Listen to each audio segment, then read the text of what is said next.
Good morning, everybody. Just a few minutes for everybody to join, and then we will start our panel discussion.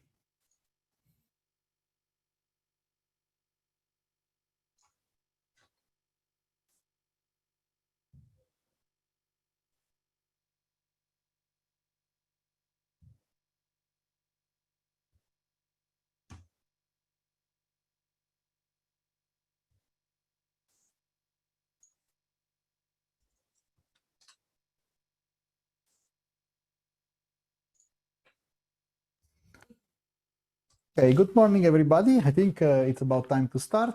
My name is Lorenzo Murzilli. I am the co-founder of Dronetalks and the founder of Murzilli Consulting. And today I will be the host of this exceptional, webinar and panel discussion about drone delivery and whether Europe is ready for it or not. I am joined today by four exceptional guests. I'm very grateful to be able to discuss this with them. And they are Amit Ganjoo, which is the founder and CEO of ANRA Technologies, Bobby Healy, founder and CEO of Manna Drone Delivery, Jared Nauert is a UAS engineering project lead at UPS Flight Forward, and Enda Walsh, which is the UAS manager at the Irish Aviation Authority. So thank you all for joining. And we have asked our panelists to have a very brief introduction of themselves. They promise no more than 2 minutes. And then we're going to deep dive into the topic of drone delivery in Europe. So Amit, you are the first. And so why don't you introduce yourself, your company very quickly, and let's get the ball rolling. Thank you, Lorenzo, and thanks for having us on here, and it's a pleasure being here. So I'll try to stick to the 2 minutes and try to do it less. So if you want to start the timer now, if you can go to the next slide. My name is Amit Ganjoo, and as Brent mentioned, I'm with ANRA Technologies. Next slide, please. ANRA Technologies as a company focuses on airspace, U-space, as well as mission management solutions. We've been in existence for many years now, and we have a global footprint. We have offices in EU, Washington, DC, London, as well as in New Delhi. And our solutions are used by air navigation service providers, regulators, and enterprises across the board, whether it's for delivery operation and anything to do with the autonomous vehicles, whether it's airborne, ground-based, or maritime. In addition to that, we are also ISO 27001 certified and have had the honor and privilege of working with entities such as NASA, CESAR, FAA, Swiss FOCA, and others. Moving on to the next slide, please. As you can tell, we as a company have a fairly global footprint in terms of our engagement. These are some of our engagements that we can talk about publicly. I'm not going to go through all the dots, but just to give you a flavor of our presence. So we as a company look at it from a three-pronged approach. There are three things that need to happen to make this industry a reality. There's the technology aspect, there's the regulatory aspect, and the standards. And if you draw these as three different circles, it's at the intersection of those three circles of the Venn diagram where we need to be as an industry for this thing to really move forward. And that's where we work. We are a technology provider. We also lead on the standards front. We chair ASTM F38 standards. We are part of EuroK and other ISO standards body. And also we work on the regulatory framework, whether it's working with FAA on the Aviation Rulemaking Committee, with CASA, with UK and other entities. With that, I'll give it back to you, Lorenzo. Thank you for letting me introduce ourselves. Thanks. Thank you, Amit. Next on the line is Bobby. Thanks, Lorenzo. Hi, everybody. Pleasure to be here. I think I have one slide here. I'm not big onto slides. That's our aircraft. We've been live commercially doing drone deliveries in Ireland for just over 2 years now. We're currently serving a town, North Dublin, about 15 minutes from Dublin Airport, a population 35,000 people, over about 10,000 separate homes. We fly from the roof of our anchor partner, which is Tesco, which is the largest supermarket in the UK and Ireland. And we're doing about anywhere from 100 to 200 deliveries a day with 2 aircraft. We fly groceries, pharmacy, coffee, takeaway food, you name it, we fly it. And we carry 3.5 kilos in our new aircraft, 30,000 cubic centimeters. And we fly a delivery radius today of about 2 kilometers. We've been, as I said, live for just over 2 years. And our mission is very simple. We believe that drones are a valid way to completely replace road-based delivery for last mile for everything that suburban communities need. And that's our business. We're a bunch of technology people based in Dublin and in the UK, 110 people in total. And we're a VC-backed business. We've partnered with both the IAA and EASA over those 3 years to develop and receive our LUC, our certificate to operate. That's me. Thanks, Bobby. Thank you very much. And Jared. Thank you, Lorenzo. So I'm Jared Nauert, UAS Engineering Project Lead at UPS Flight Forward. UPS Flight Forward is a wholly owned subsidiary of UPS Inc. And very similar to Bobby, we were founded in 2019 and began operations in the United States and have been operating ever since. We're up to 2 locations across 2 states within the U.S., daily operations Monday to Friday, and coming up on 3 years now in June, focusing on both campus networks or hospital use case, but also to Bobby's point, last mile delivery and getting to the homes of our residents down in Florida. So next slide, please. And specific about me, so I lead our SUAS team, small unmanned aircraft systems under 55 pounds specifically, and then any type of enabling technology. So the infrastructure integration, delivery mechanism, package integration, things of that sort. Background with UPS is coming up on 10 years between the operations, flight training, scheduling, and most recently UPS Flight Forward, and have a background in unmanned systems development from Embry-Riddle here in the US. So looking forward to the conversation today, and back to you, Lorenzo. Thank you very much. And last but not least, Enda. Hello, so as Lorenzo introduced, my name's Enda Walsh and I'm the US Manager and Drones Champion for the Irish Aviation Authority. So my job title is reflective, or it's twofold, I suppose, in nature, and it's reflective of the role. Firstly, to coordinate all the IA divisions to ensure effective regulation of UAS in Ireland, obviously. But secondly, to promote and encourage the UAS industry while ensuring, obviously, we maintain the highest level of safety, security and protection for the Irish people. I took up the position in July last year, and prior to that, I worked in the areas of airspace, AIM and IFP regulation in the IAA with a background in military ATC. I'm privileged to have such a high caliber of colleagues working with me in the IAA, who before I ever come on board were paving the way in terms of drone regulation in the state. Next slide.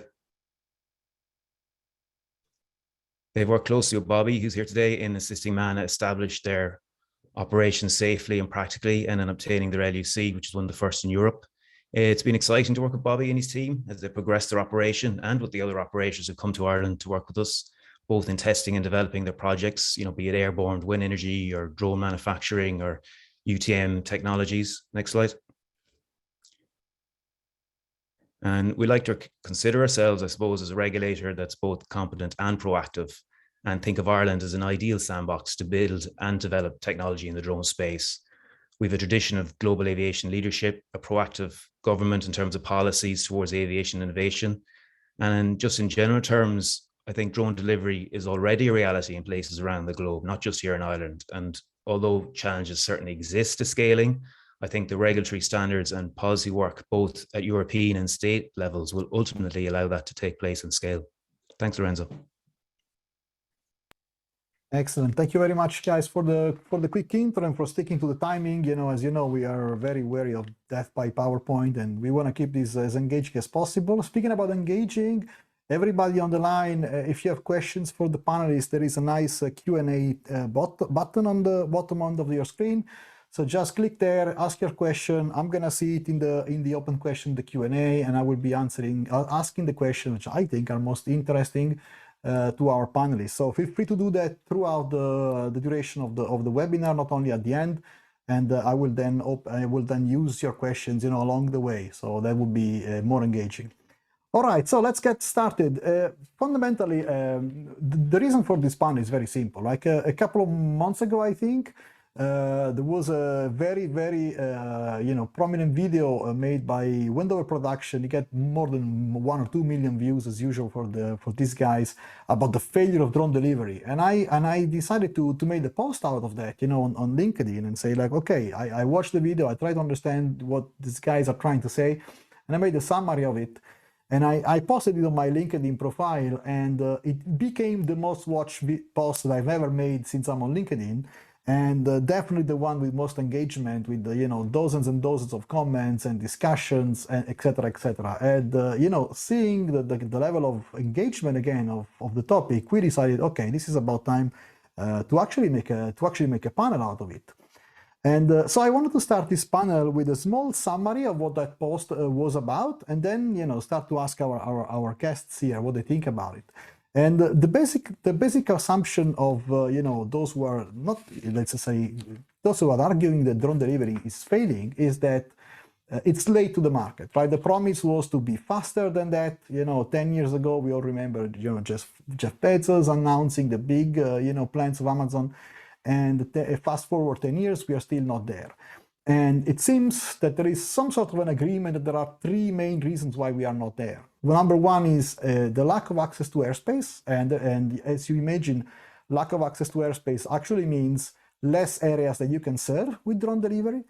The second one is the challenges of designing, producing, and maintaining a reliable and available drone that can do thousands of flights without failing and therefore maintaining a high availability. And the third one is the sheer lack of a market because of the first two reasons, and therefore criticism is like the market is not there. And we want to really explore those three topics with our guests. And I cannot not start with Amit, because one of the first, of course, is airspace, right? And I would like to understand from you, Amit, you are obviously very active in the topic of access to airspace. You are a UTM provider, USSP in the future, technology provider, and you are active everywhere as far as, allowing drones to access as much airspace as you possibly can. So give us your view on this topic. Is it really so limited? Are we doing the right steps in Europe with the U-Space? How do you see that? Lorenzo, I think that's a great question. And I think if we talk specifically, I'll answer the question in two parts. The first part is globally what we are seeing in trends, and then let's narrow it down to Europe, what we see in Europe. So globally, what we are seeing is there are a lot of operations, as other speakers alluded to, BVLOS operations happening for delivery and stuff like that.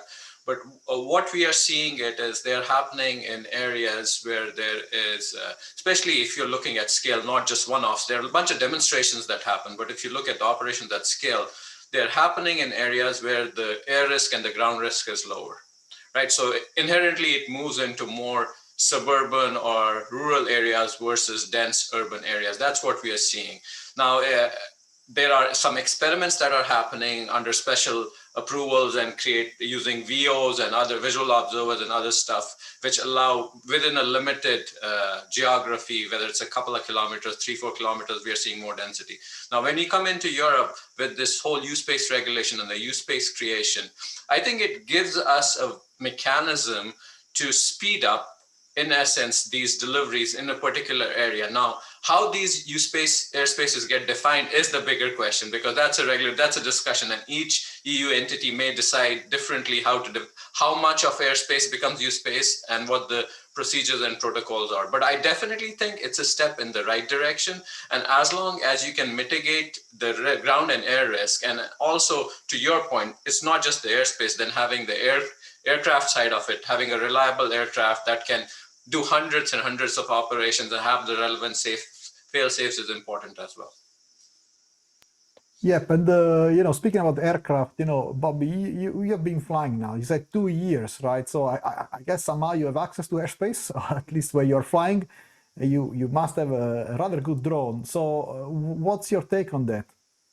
Yeah, I mean, getting access to the airspace is a kind of a function of, I think, the crawl, walk, run that everyone's heard of in our space, right? So you go slow, you go low ambition, and you just prove your safety credentials, I would say, in both your aircraft and your operation. And it's no different than general aviation. It's no different than building an aircraft, right? So we have 105,000 delivery flights on these aircraft. We don't have many. We have less than a fleet of 10 aircraft. And our view is we're not looking to take over the world right now. We're looking to prove that customers want this, that communities want this and don't complain about it, and that technically it can be done in a way that's commercially viable. and then underpinning all of that without compromising safety. So it's a kind of a, this industry doesn't exist or doesn't start to thrive and grow or even get investment until we've proven that we can do 1 million flights a day safely. And so all we think about is how to get an aircraft safely in the air and safely back down on the ground without ever having to be asked the question, why did that happen? That's really difficult. It takes a lot of capital, a lot of R&D, a lot of engineering to produce what's essentially an ugly aircraft, but a safe one. And I think over time, as we grow and we show more and more capabilities, not functional, but safety and scaling, I think we'll have a right to access worldwide airspaces in a scalable way. Jared, do you see the same thing? I mean, you are currently mainly operating in the US, right? But as a UPS is a global company, we wanted to invite you here because, you know, we want to understand, are you ready to make the jump, right? Are you coming to Europe? So you are currently operating in, you know, North Carolina and Florida. And, you know, do you see the same way as Bobby sees it?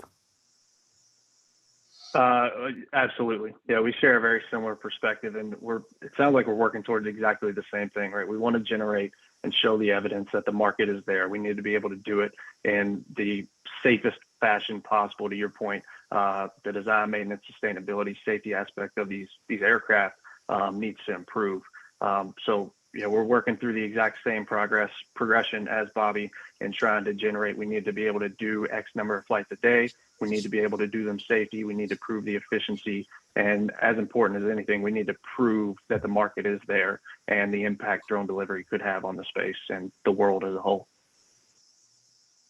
I mean, I guess, to whom do we need to prove that? That's kind of a good question. And I mean, certainly we need to prove it to Enda. I mean, if we're flying in Ireland, right? Or the Endas of the world, I guess you need to prove it to the FAA and maybe here in Europe to EASA. So I like to understand from you, Enda, like, you know, on the topic of we need to prove certain things, like what is that you are seeing already being proven, right? Because again, operations are already happening, right? And what do you see that needs to be proven next year or the year after that? Let's not go, you know, 20 years in the future. Like what are the small steps? Crawl, walk, and run. So now we're probably crawling, right? How do you get these guys to walk? Yeah, well, as Bobby said, that's the route they took, and they've been taking it well, and crawl, walk, run, and they started small and scaled up door more, and now to Balbriggan, and they're taking their time and doing it properly and taking the time to build up that evidence. Bobby, I think it was 2 years approximately, wasn't it, to obtain the LUC initially, and that was doing the due diligence, taking their time, building up that evidence for us, and we were working hand in hand. It was our first LUC to issue, obviously the first one for them to receive. So it's about working closely with the regulator to provide us with that level of confidence. And as they move up beyond that, then from the EASA level, we're getting a lot of backing in terms of the more robust now design verification process, which is fantastic if you want to move up the ASA levels. Circling back around to your question there to Amit in terms of airspace as well. So much work done at the EASA level to build that framework for U-space, which gives us a serious leg up, I feel, in comparison to the US. But then a lot comes back down to the individual state as well, as Amit alluded to, and how we apply that U-space. In Ireland, we try to keep quite a simplified airspace by design. We try to open it up as much as we can currently through our geographical zones process, and then it's how we apply that to allow the Bobby Healys of this world, the Wings of this world, to scale up and, more importantly, to operate together in the same volume, which is going to be the ultimate challenge.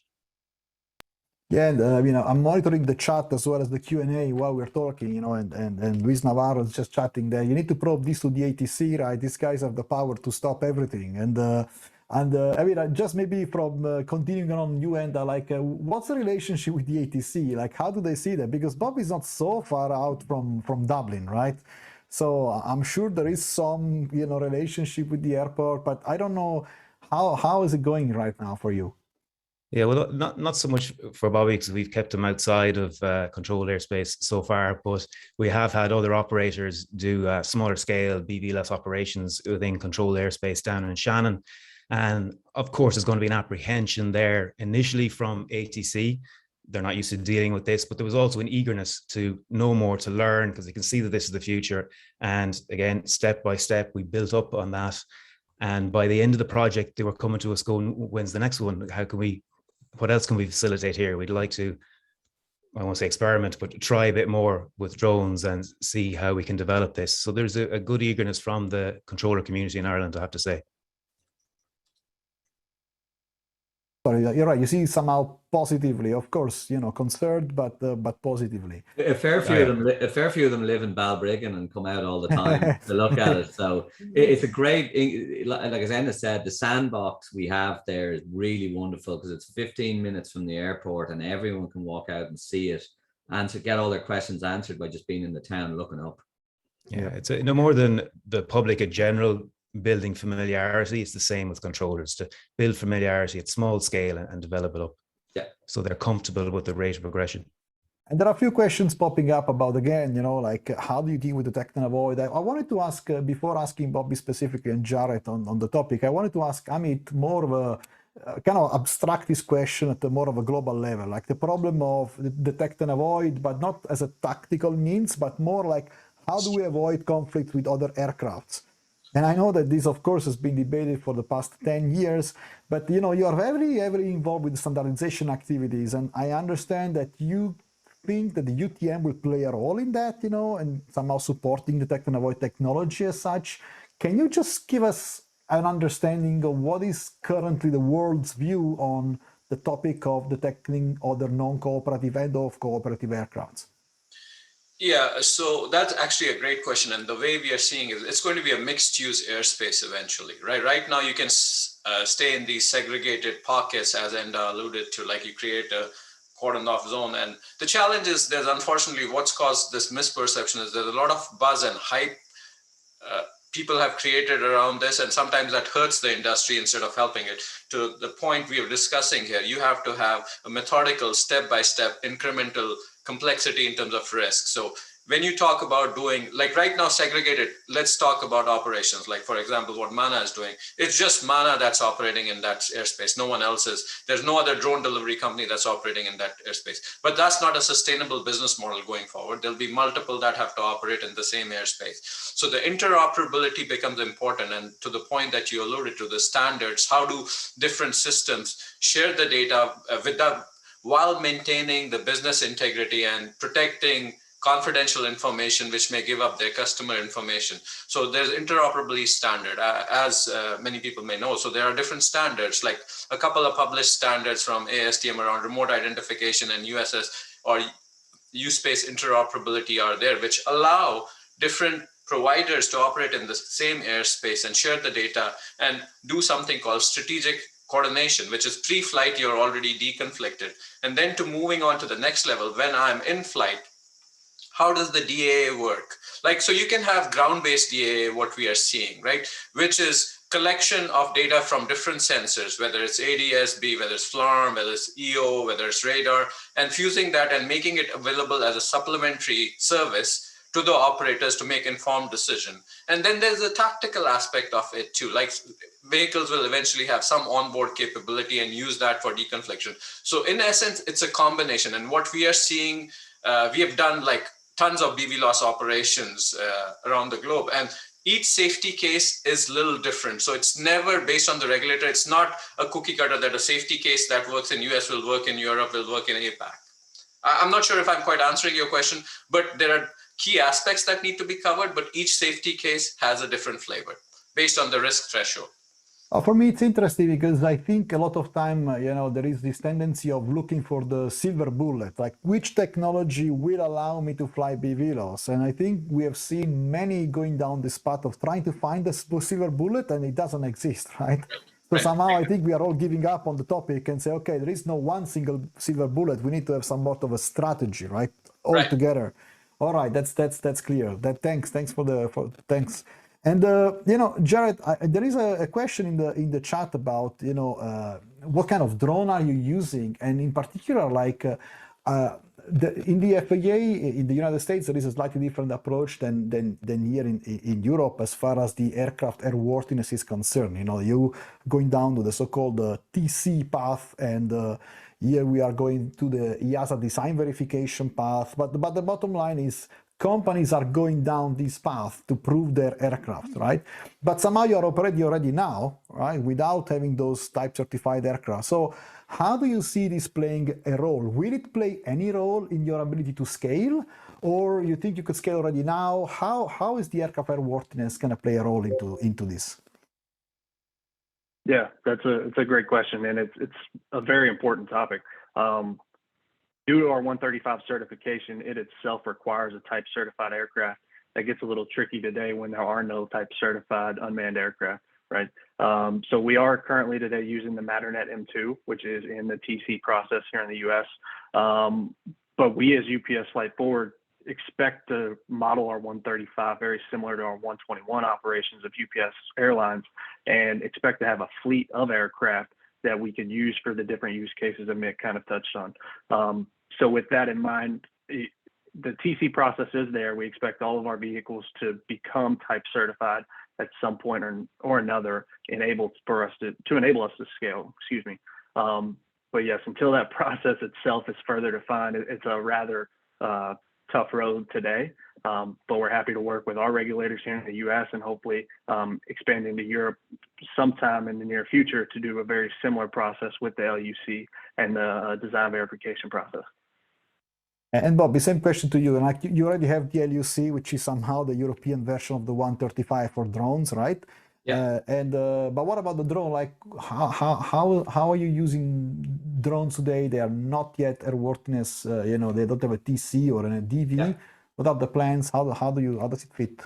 Well, that's the great thing about being in Europe. We have the design verification process now, which kind of gets us that level of what I would call industrial scrutiny on the safety of what we're doing. So that's our path. We're running visual line of sight now. So we have observers, we have all sorts of control to make sure that we don't have to trust our aircraft. But we're going through a design verification process with EASA that allows us to say with certainty that our aircraft is safe, that it's airworthy, and that our maintenance program associated with that and our processes from our LUC tied together means we can fly at, say, a level 4.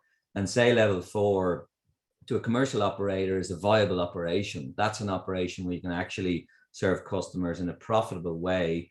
And you have to look towards, like, Europe is where the action is. By far, Europe is the clearest path of being commercially viable for drone delivery, what we do, or any other, for me, use case, BVLOS use case of drones.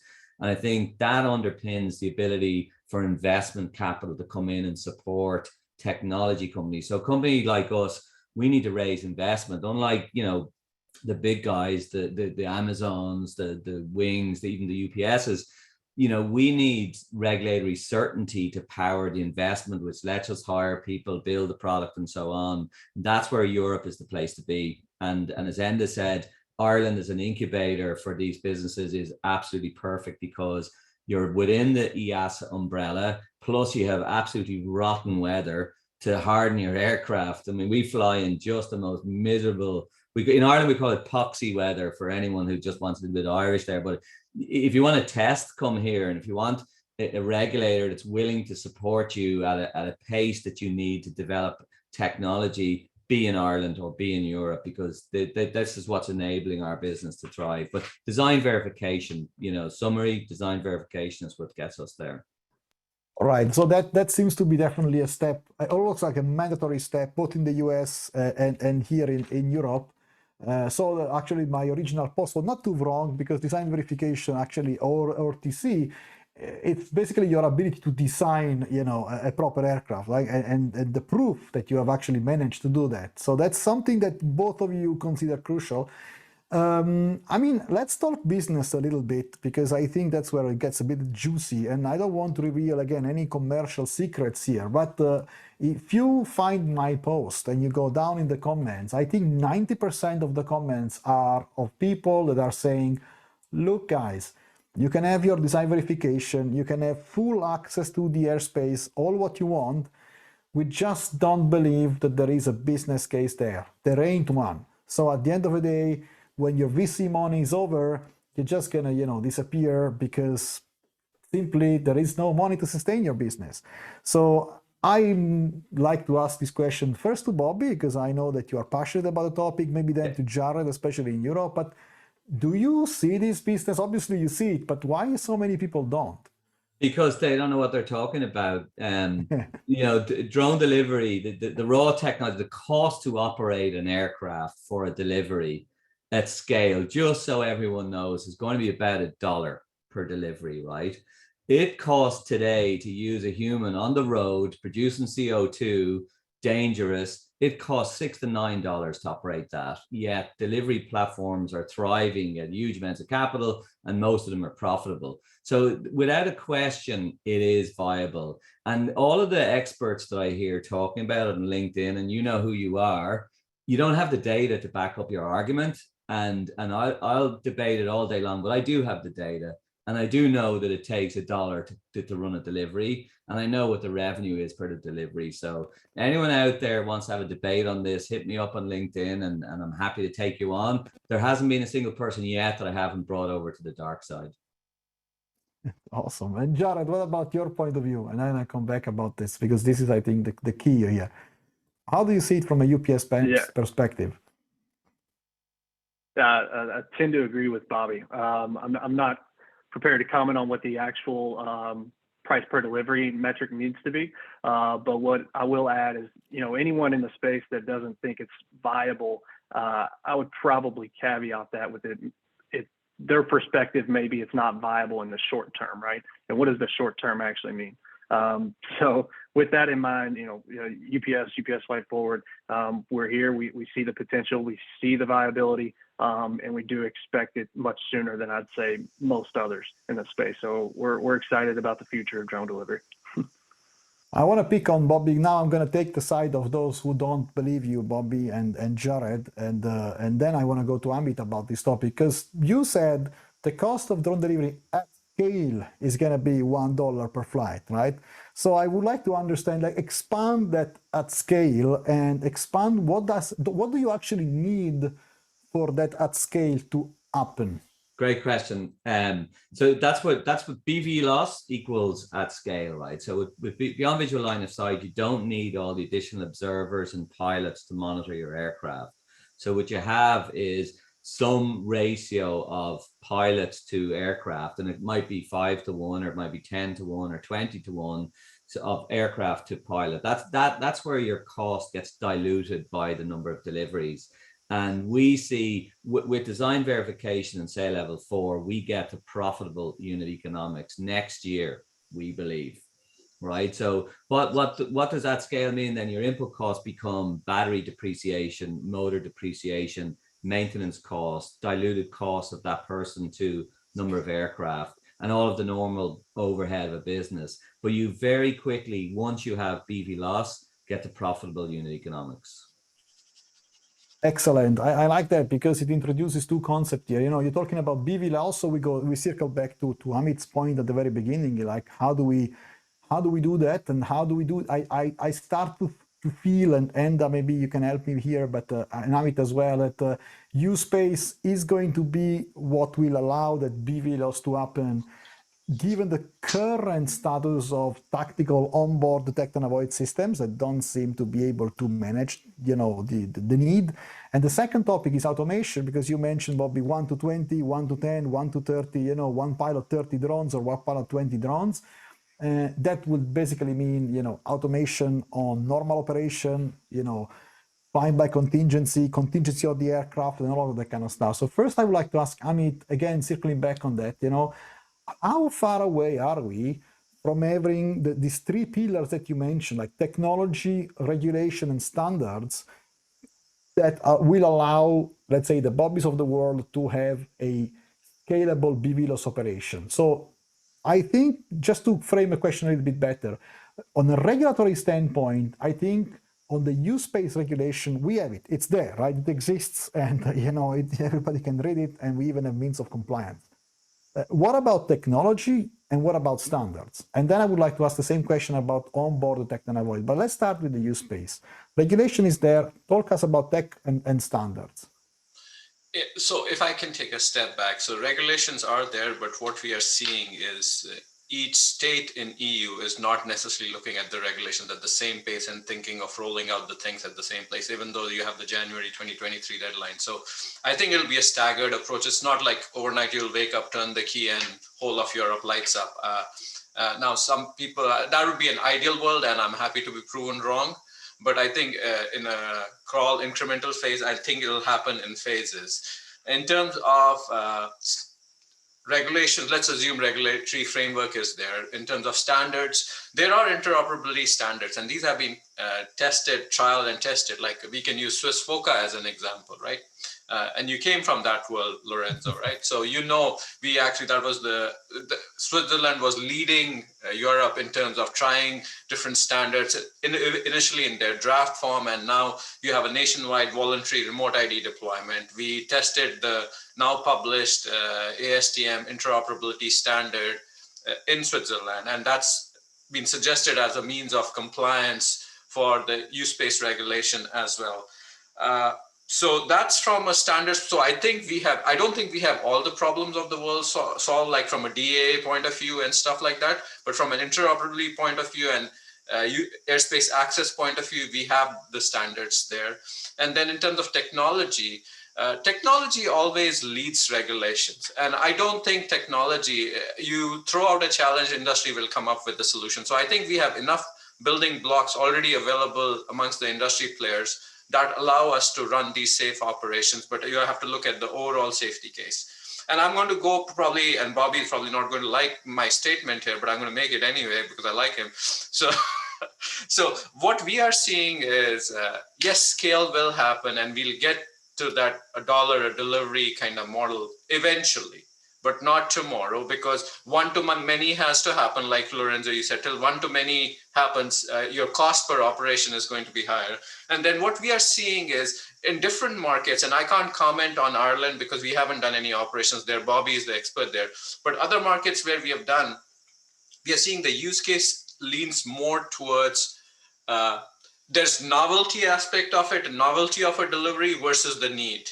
So novelty deliveries happen, like they're one-offs kind of things to get the buzz and the hype, but routine is more need-based. And what that need be in some markets, we are seeing it's humanitarian, medical aspects versus others. And Jared can comment on that. They're doing medical deliveries in North Carolina. So that's kind of my long rambling statement here. So I'll stop there. Thank you. Let me quickly respond. I don't think you're right on need there. We've, 38% of the population that we serve use the product regularly. So, and they use mundane things like cabbage, cauliflower, coffee, you name it, right? If you provide a reliable service, 3-minute service, customers change their behavior, retailers and vendors change their behavior. If the infrastructure is there, the infrastructure will be used. So don't think about what's doable now. Think about what would happen if you gave suburban communities and small businesses a way to reach 50,000 customers in 3 minutes for free. Everything changes. No, I'm not disagreeing with, but my point is it has to scale to get to that level. Like once you, there was a movie, you build a field and they'll come. We'll do that together. We'll do that together, Amit. Yes, yes. It's a good point. I mean, I want to understand Enda's point of view on the 1 and 20, because I think this is kind of like the elephant in the room here. Like it doesn't scale if you have 3 pilots per 1 drone, right? It scales if you have 1 pilot for 20 drones. And I mean, I'm involved in several activities, and I don't see yet this huge breakthrough in regulation on this topic. I have to say that I don't know where we stand, and I am not so sure we are as advanced as with the, for example, access to airspace. But you have the privileged. I agree with you wholeheartedly, Lorenzo, and you kind of hit on the main blockers in your LinkedIn post there and in the comments. The first one you said was airspace, and as we've already discussed, U-space will give us that access. I agree with Amit that it'll be a very staggered approach. Some states are far ahead than others, but it will arrive. And then the biggest blocker, definitely in terms of the regulatory side of the house, is building that automatic and automation. 1 to 3, 1 to 5, 1 to 20 seems to be the number that a lot of businesses want to aim for, and we are lacking that regulatory framework. But you have, we'll see how that develops, and it's definitely the next thing that from European level we need to focus on and start building that and getting it out there. Although another blocker that I don't think was touched on, if you don't mind bringing it up, and I think Bobby kind of alluded to it, was the infrastructure, but even from a state level, not a European level. So the state's policies themselves will have a big impact on how the businesses can scale. So ourselves, for example, we're working with the different government departments, with the local governments themselves, with the Gardaí, which is their police force, and we're trying to develop a national UAS policy framework for the state. So it's elements like national planning. How are we integrating UAS into national planning? What are going to be the state noise requirements, the state environmental requirements, the state privacy requirements? That's going to also have a big impact on a state. I think we lost Enda for a second. We lost Enda, he froze. All right, we will try to reconnect with him. And but I mean, we were talking about this 1 in 20 now with Enda on a regulatory standpoint. Bobby, can you tell us from a technology standpoint? You are a software guy. It doesn't need to be 1 in 20. Whatever. To be honest with you, I think two things. It works very well at 1 in 5. You start to make money, pretty quickly. The 1 in 20, I think, is just coming from the FAA, all of those type cert submissions. And I think it's an arbitrary number, because when you think technically, once you go above 1, what is a pilot, right? You need an aircraft and an operation that works GPS denied, comms denied, and pilotless, right? That's it, right? So if the ratio is 5 to 1 or 20 to 1, I think everything is still the same. The pilot's job is just really to make a decision that happens very rarely, to either land the aircraft in situ, return home, fire a parachute, whatever top level decisions. But there are no sticks. Like, sticks are not valid in our world.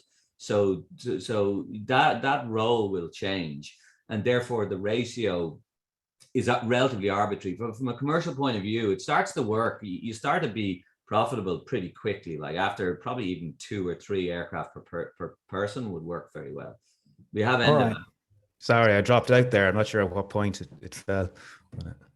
No, it's I mean, basically we continued on what you were saying, and Bobby was basically saying, look, the 1 in 20 is an arbitrary number. Like, we could do it with 1 in 5 or we 1 in 3, right? The technology is not going to be so much of a challenge, right? But I still believe even if that's true, from a regulatory standpoint, exactly, that's the challenge, right?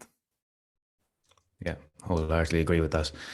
As I was saying as well, the other challenge there at state level, I don't know if you hear me talk about that, but I was saying in terms of building national frameworks as well around planning in particular, and environmental noise and privacy will also have an effect on the businesses from a state by state basis, not just European. Yeah. Yes, I think that's where the local states can make a big difference, right? In enabling or not enabling. Yeah, I can see that's good. And okay, so I want to touch, I mean, there are a few questions which are rather on the technical or somehow a little bit more detailed side. Maybe we can touch on a couple of those right now. There is a question about, are all of these discussions for you, Jared, and also for you, Bobby, kind of agnostic to the weight, right? It's somehow in the United States, the 55 pound, it is the thing, right? It's the small UAS. And in Europe, we have this 25 kilos. Are we saying that we can do all what we need to do, staying below this famous 25 kilos, or we don't care about it because in Europe we can fly in the specific category, whatever kilograms we want? Are we agnostic to the weight here of the aircraft? Maybe Jared first and then Bobby. Sure. So I would say on the weight specifically, I'm not sure that 25 kilos is the metric, but we are very cognizant. We don't want to fly oversized aircraft over residents in any location, right? So I'm not sure that last mile weight has been defined just yet from a UPS perspective. But I will say, as the weight climbs, the use case itself tends to change. You get into more of a business to business type operation, or even an airport to airport as the aircraft themselves climb. So maybe not specific to the 25 kilos, but I would say definitely less than the 40 to 50 relative to the detect and avoid requirements for the tactical aspect. And what about you, Bobby? Yeah, my point is like our current MTOW is 24 kilos, and our new aircraft we think will be a good bit less than that. We're not sure where it ends up. That's the aircraft we're putting through design verification. Our goal is, as Jared said, we want to be as light as possible. No matter what, we just want to be light. And luckily for us, we think that our cargo limit of 3.5 kilos is going to be all we're going to need to serve most of the categories we need. So I would guess that we're going to end up around the 20 kilo mark. It's still a heavy object, a dangerous one if you're not operating it properly. So it's something we look at. And then there is a commercial angle to this as well, because the cost of that battery input cost to your aircraft and the size of your motors do impact the economics. So you also want to be as light as possible for that reason. So I think, we're not going to be held back by the specific category. I think that's more than enough for us. Sorry, Bobby, just a curiosity on the battery, because you mentioned that, and it's something that I remember from presentations years ago. Like the battery capacities of today, or the battery that you can buy today on the market, they are good to sustain your business model, or do you need improvements in that? They are, yeah, they're valid. So fun facts for everyone, if you want to write the numbers down, our average flight is 260 watt hours of energy, maximum flight is 400 watt hours, and we carry today an 850 watt hour battery, so loads of reserve for those unexpected strong winds.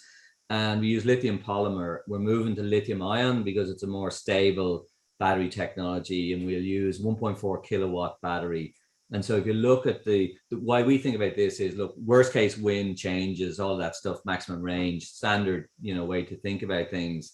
But lithium ion is a really easy, well-proven, mature technology now that we have good data on. We know how to charge, discharge, manage those batteries with a predictable, it's not the cheapest way, but in any way you'd look at it, the best technology, but it's safe, it's well proven, and it's at a cost point that works for the industry in its current form. Jared, do you agree with that, or? Yeah, the battery technology as far as last mile delivery seems to be capable. I wouldn't consider that a limiting factor at this stage. Okay, thank you very much. And coming on the questions, there is a question that I want to answer myself rather easily. There is a question about the EASA DV and SAIL 4 and whether you need a design organization approval or production organization approval to do that in Europe, and the answer would be no. What you need is to comply with the SORA OSOs that relate to that. So definitely it's a good idea to have a design organization handbook or a production organization handbook, but I wouldn't say that you need an approval. Unless, of course, EASA will make that as a requirement, or the national authorities. And I don't know if you want to pitch on that, just to, ease the No, you summed that concerns up perfectly. No explicit requirement for approval, but it would be a smart move to have the handbooks in place. Yeah, definitely. Certainly give us an additional level of assurance. All right. That's good.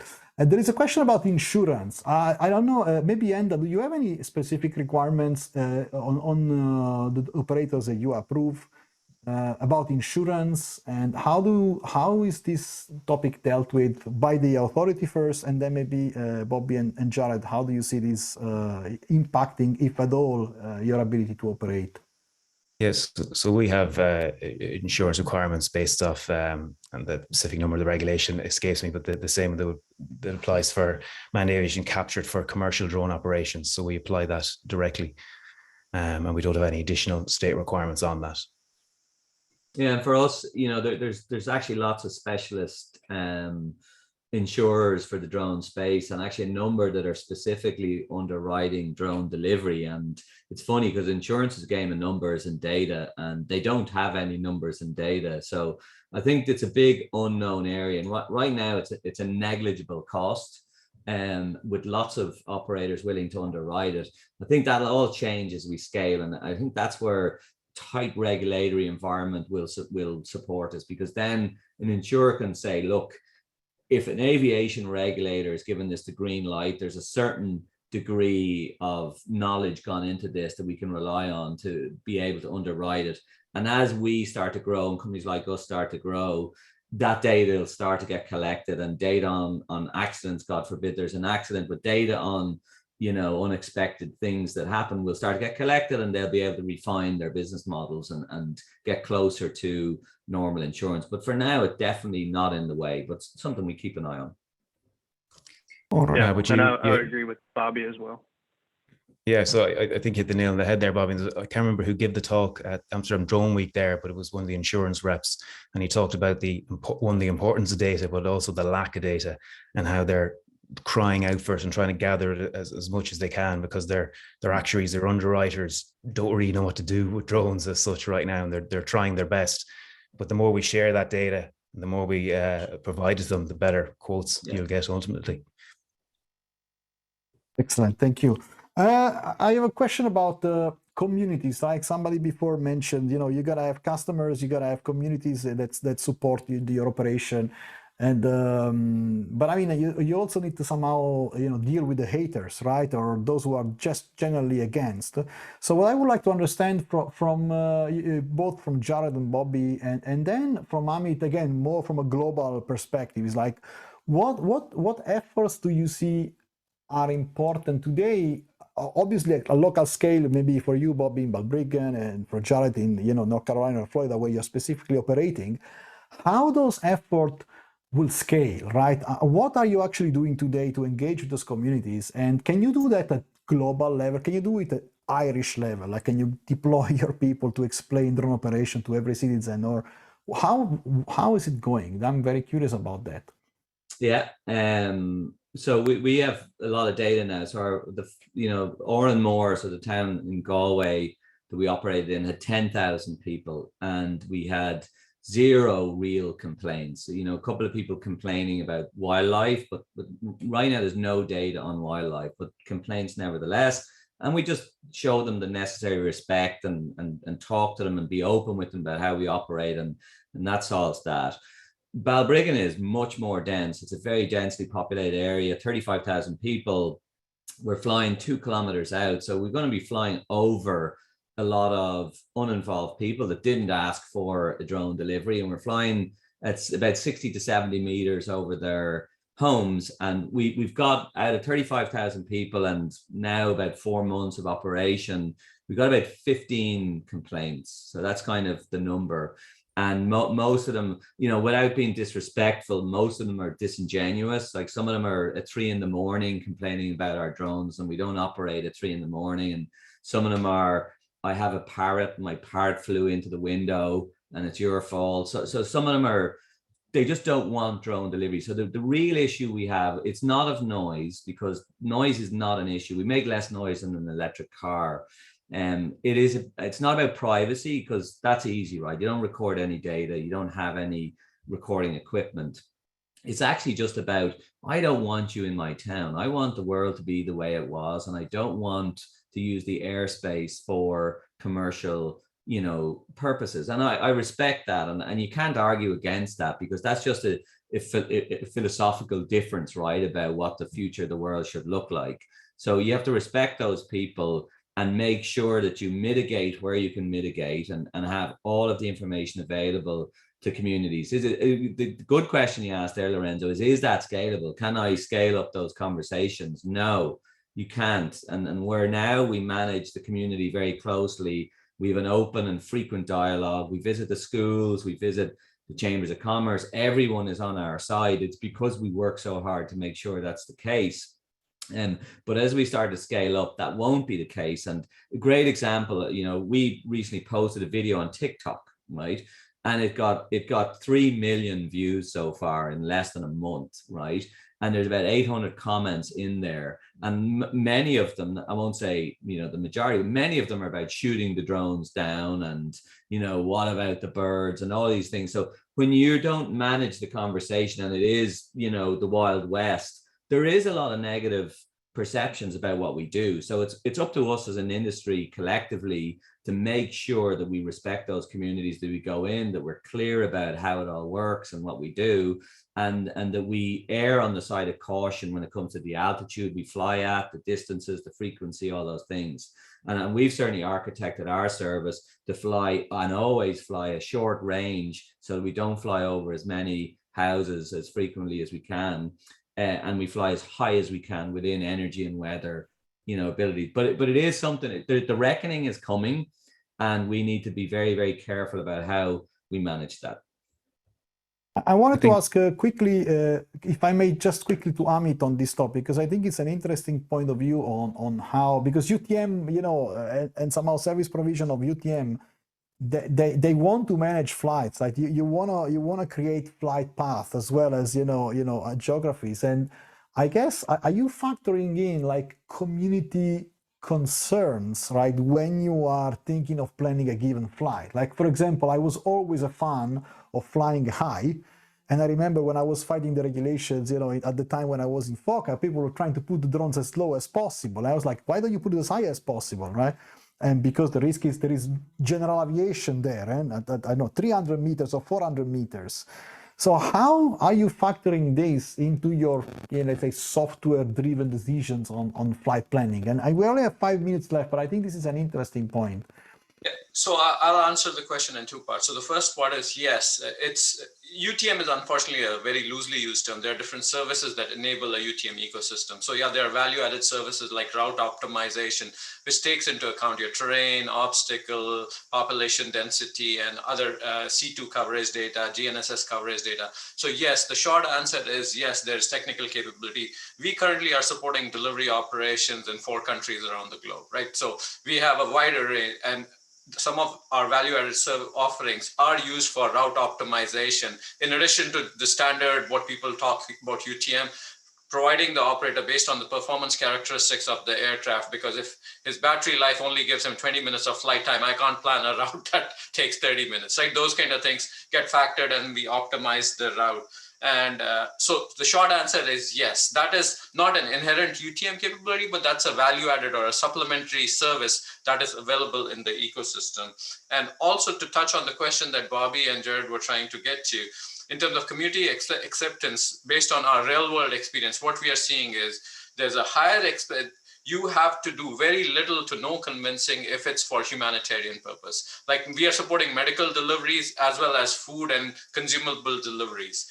It's the naysayers are there, like Bobby said, and they'll say, hey, I'm barbecuing in my background and you're making too much noise and causing disruption for my party. So you have those naysayers and you just have to work towards it and education.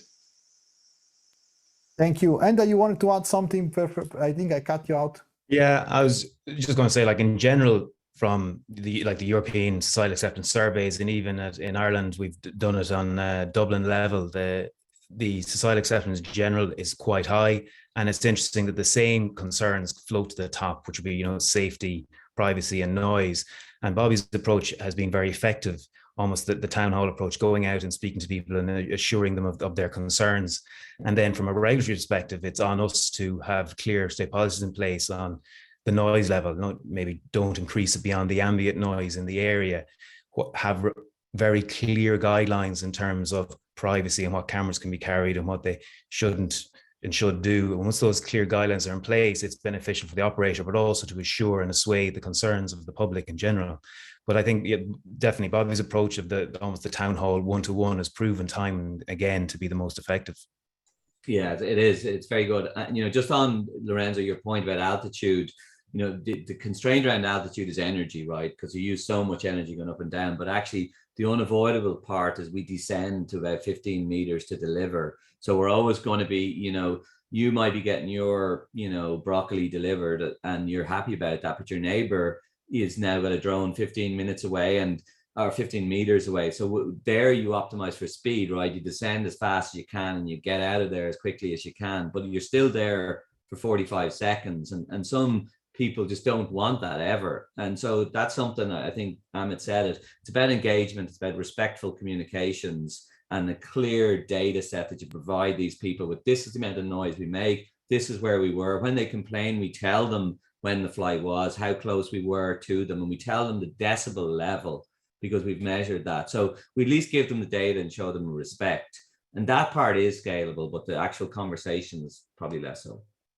Okay, And I suppose thank you very much. I was going to say, just to finish up, in terms of noise, we're not reinventing the wheel either. From manned aviation and from procedure design background, we have a lot of tools available there in terms of where we should canalize the drones and where we should disperse them. And also we have a lot more data available. You know, we look at Google during the lockdown by tracking the mobile phones, they could clearly see where the actual population densities were versus, say, the Central Statistics Office. And that data can be used to ease the public acceptance and manage the noise levels also. Excellent, guys. And we are unfortunately running really out of time, and it was such a great conversation. I didn't want to stop it. I want to make a 1-minute recap. We were talking about, is Europe ready, right? We talked about access to airspace, space regulation is there, technology seems to be there, standards seems to be there. So I think the readiness level is rather high. Detect and avoid on board, not so much. I think we are missing also the regulatory framework. Technology might be there, standards, not so much there. I think from a certification, design verification standpoint, I think Europe is certainly ready. We have the regulatory framework, we have the specific category, we have DV. It's just about the companies now for them to prove their worth, but they're definitely there. I think automation is the other topic. I think technology is there for the 1 to 3, 1 to 5, that's what Bobby was talking about. And we are still missing the regulatory framework for sure, and the standards that goes to that. So I would say we are not so ready, you know, on the regulation side. Technology probably is ahead of us. And in terms of community outreach, I found it very interesting. We are ready on a small scale, but to scale that community outreach could be very difficult. That's an area that I find particularly interesting. So we are a couple of minutes, over, and I would like to thank you very much, ANRA Technology for having sponsored, of course, this panel. I would like to thank a lot, our panelists. I think you guys did an amazing job. And, from a Dronetalks perspective, again, thank you very much. And if you want to be our sponsor, you have there all the information. Follow us on our, all our channels, from LinkedIn, YouTube, you name it. We are everywhere. And thank you again, and see you next time. Good job, Lorenzo. Thanks, Bobby. Thank you. Thank you all. Thank you, everyone. Thank you all.